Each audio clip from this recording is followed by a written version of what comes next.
Selamat pagi dan salam sejahtera bagi kita semua.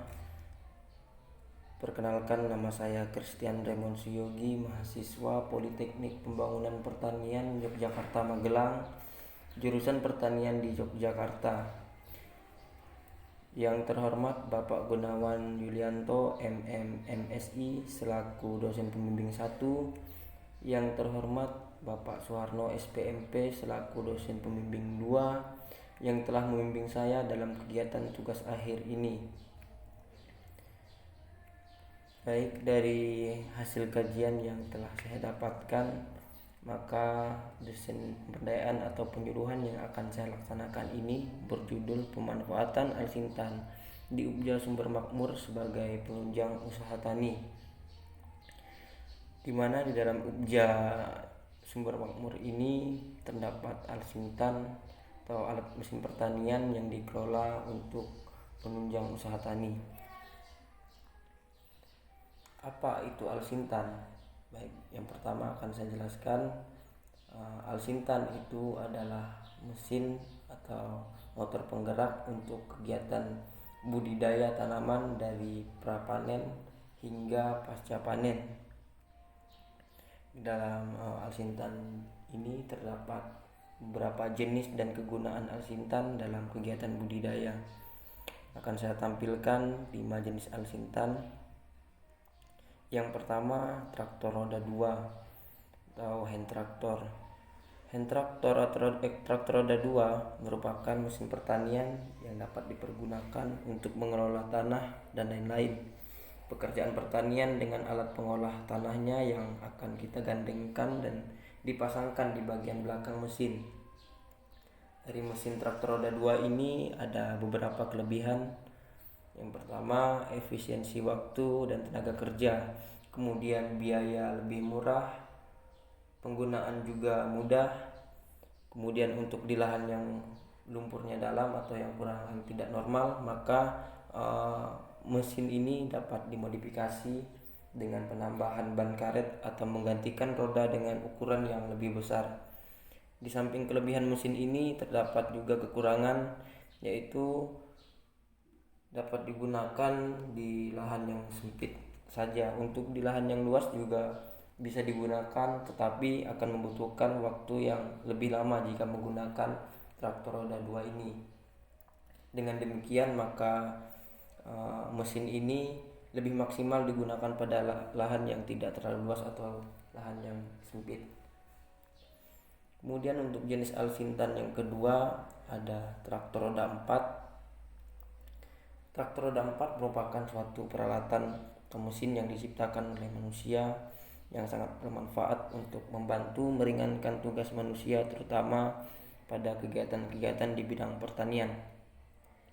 Fungsi dari traktor roda 4 ini sama seperti traktor roda 2, yaitu untuk mengolah tanah atau lahan, di mana untuk traktor roda 4 ini lebih maksimal jika digunakan pada lahan yang lebih luas. Di sini kita akan lihat kelebihan dari traktor roda 4. Yang pertama, efisiensi waktu dan tenaga. Yang kedua, hasil olah tanah lebih maksimal. Kemudian untuk kekurangannya, yang pertama, kurang maksimal dalam mengolah tanah jika lahan yang terlalu sempit. Karena untuk dari ukuran traktor roda 4 ini sendiri ukurannya lebih besar dibanding traktor roda 2 yang tadi saya jelaskan. Kemudian untuk kekurangan yang kedua, mesin ini tidak dapat digunakan pada lahan yang lumpurnya terlalu dalam. Untuk jenis alsintan yang ketiga ada pompa air. Mesin pompa air ini merupakan suatu alat yang dapat menaikkan atau memindahkan fluida cair dari suatu permukaan yang lebih rendah ke permukaan yang lebih tinggi untuk suatu tujuan tertentu sesuai dengan kebutuhan. Untuk fungsi pompa air ini di dalam dunia pertanian untuk mendistribusikan air dari sumber air ke areal tanam. Jadi untuk mesin pompa air ini sangat memudahkan petani dalam pengairan di lahan. Kelebihan dari mesin pompa air yaitu bisa untuk mengairi lahan tada hujan, kemudian bisa digunakan pada musim apapun, baik musim hujan maupun kemarau. Dan pompa air ini salah satu Alsintan yang favorit digunakan petani pada musim kemarau. Kemudian kekurangan dari pompa air ini memerlukan alat tambahan, yaitu berupa selang. Kemudian untuk pompa air yang berukuran besar sulit untuk dipindahkan.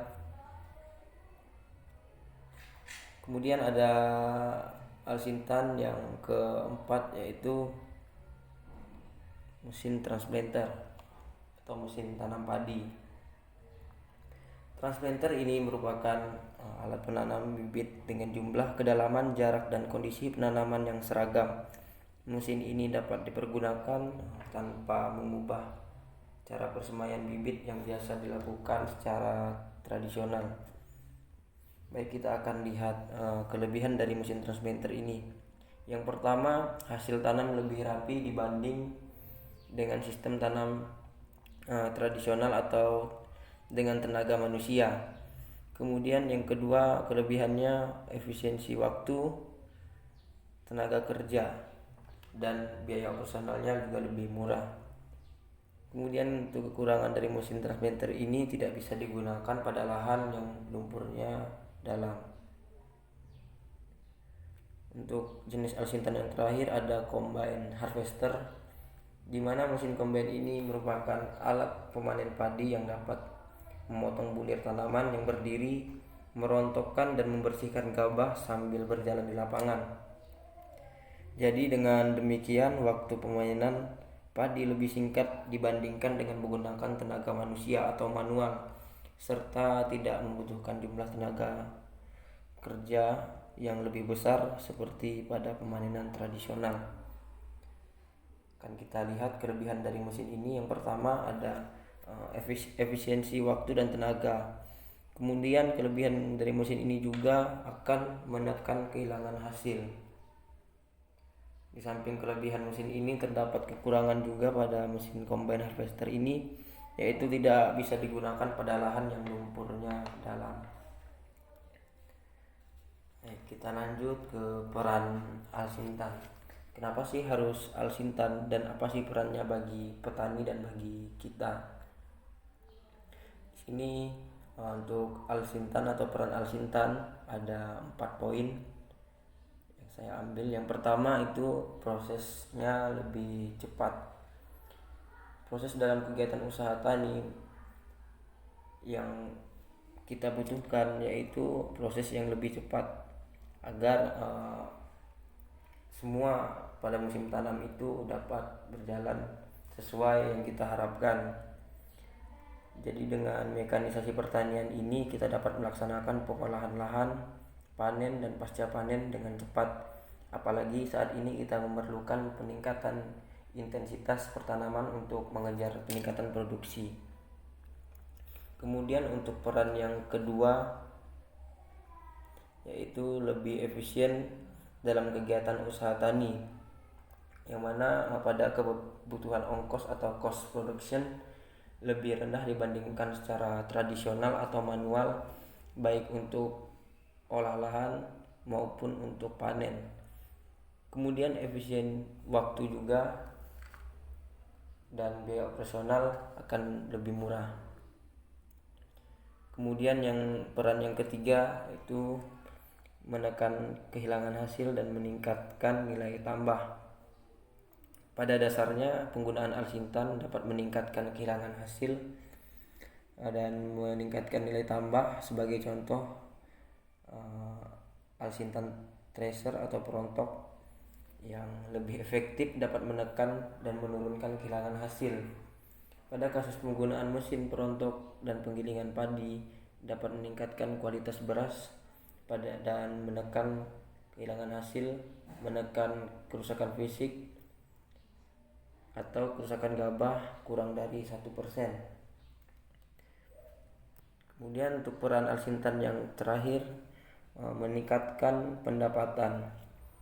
Mekanisasi pertanian memberikan kontribusi untuk menurunkan biaya produksi, untuk meningkatkan hasil dan menurunkan susut hasil, sehingga pada akhirnya akan meningkatkan pendapatan usaha tani. Namun pada dasarnya dari keempat posisi strategis mekanisasi itu menuntut prasyarat kelengkapan dan kesiapan kelembagaan serta sumber daya sebagai pelaku pembangunan.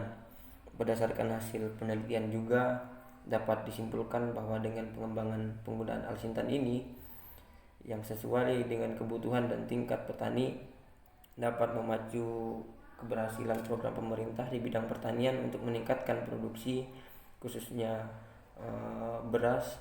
Selain itu secara spesifik juga pengembangan Alsintan tidak memberikan dampak negatif terhadap tenaga kerja maupun masyarakat sekitar dan justru berpengaruh positif terhadap tingkat upah.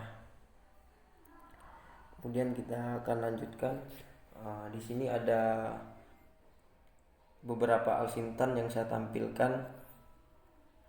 Dari beberapa Alsintan ini itu akan dikelola oleh unit pelayanan jasa Alsintan atau yang biasa disebut UPJA. Alsintan yang telah didistribusikan ke Gapoktan oleh Dinas Pertanian setempat, kemudian dikelola oleh unit pelayanan jasa Alsintan atau yang biasa disebut UPJA menurut Direktorat Jenderal Prasarana dan Sarana Pertanian 2014. UPJA adalah suatu lembaga ekonomi perdesaan yang bergerak di bidang pelayanan jasa Alsintan dalam rangka optimalisasi penggunaan alat mesin pertanian untuk mendapatkan keuntungan usaha baik di dalam maupun di luar kelompok tani atau Gapoktan. Baik, di sini saya mengambil salah satu contoh UPJA yang berada di Desa Sumberharjo, Kecamatan Prambanan, Kabupaten Sleman, Daerah Istimewa Yogyakarta. UPJA ini bernama Sumber Makmur, dibentuk atas inisiatif masyarakat tani Desa Sumberharjo, Gapoktan, Sumber Makmur pada tahun 2015 di Balai Desa Sumberharjo, Prambanan, Sleman, Daerah Istimewa Yogyakarta.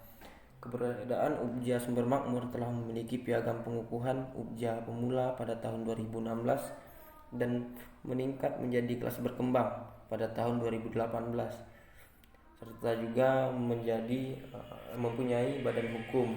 Dalam perkembangan, UPJA Sumber Makmur telah melayani petani baik dalam Sumberharjo maupun di luar Sumberharjo dan mengalami peningkatan luasan dan jangkauan pelayanan. Kemudian di sini juga saya tampilkan beberapa jenis kegiatan pertanian. Di sini akan saya tampilkan melalui tabel. Terdapat 3 jenis kegiatan pertanian yang akan saya bandingkan antara mekanisasi pertanian dengan pertanian tradisional. Untuk yang pertama itu ada pengolahan tanah. Kemudian yang kedua ada penanaman, yang ketiga ada pemanenan. Kemudian untuk harga Alsintan sendiri yang saya paparkan ini adalah harga sewa yang ditetapkan oleh UPJA Sumber Makmur. Untuk pengolahan tanah sendiri, Alsintan yang digunakan adalah hand traktor, akan dibandingkan dengan pertanian tradisional yaitu menggunakan cangkul dalam pengolahan tanah. Yang pertama itu ada jumlah tenaga kerja. Jika kita menggunakan hand traktor dalam pengolahan tanah, tenaga kerja yang kita butuhkan 2 orang. Kemudian kita bandingkan dengan manual atau menggunakan cangkul, yaitu membutuhkan tenaga kerja 30 sampai 40 orang per hektar. Kemudian jumlah jam per hektar.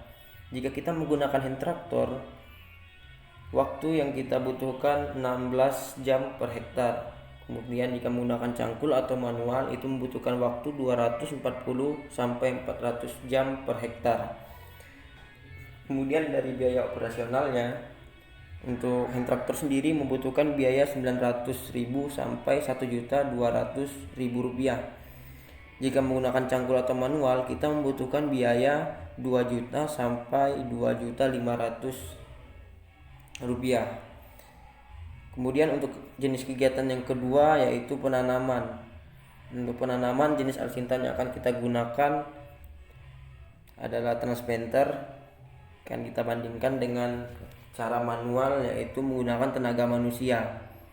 Untuk jumlah tenaga kerja, jika kita menggunakan transplanter dalam penanaman padi, kita membutuhkan tenaga kerja 2 orang. Jika kita bandingkan dengan yang manual atau menggunakan tenaga manusia, akan membutuhkan tenaga kerja sekitar 25 orang. Jumlah jam kerja per hektar. Jadi untuk transplanter sendiri membutuhkan waktu 5-6 jam per hektar. Jika kita menggunakan tenaga manusia membutuhkan waktu 150 jam per hektar. Kemudian kita lihat lagi dari biaya operasional penanaman padi ini. Jika menggunakan transplanter, maka kita membutuhkan biaya 1 juta per hektar. Jika menggunakan tenaga manusia, kita akan membutuhkan biaya 1.500.000 per hektar. Kemudian kita lanjut ke kegiatan berikutnya, yaitu pemanenan padi. Di sini kita menggunakan mesin combine harvester. Kemudian kita bandingkan dengan cara manual, yaitu menggunakan sabit atau gebot atau tenaga manusia. Untuk jumlah tenaga kerja, jika kita menggunakan mesin combine ini, kita hanya membutuhkan tenaga kerja 2 orang. Jika kita bandingkan dengan yang manual atau tenaga manusia, akan membutuhkan tenaga kerja 20-30 orang per hektar. Kemudian untuk jumlah jam kerja per hektar, mesin combine ini membutuhkan waktu 6-8 jam per hektar. Jika menggunakan tenaga manusia, kita akan membutuhkan waktu 160-240 jam per hektar. Untuk biaya sendiri, jika menggunakan mesin combine ini membutuhkan biaya 2.500.000, dan jika kita bandingkan dengan cara manual atau tenaga manusia menggunakan membutuhkan biaya 2.750.000 sampai 3 juta per hektar. Baik, mungkin hanya ini saja yang dapat saya sampaikan. Kurang lebihnya saya mohon maaf. Selamat pagi dan salam sejahtera untuk kita semua.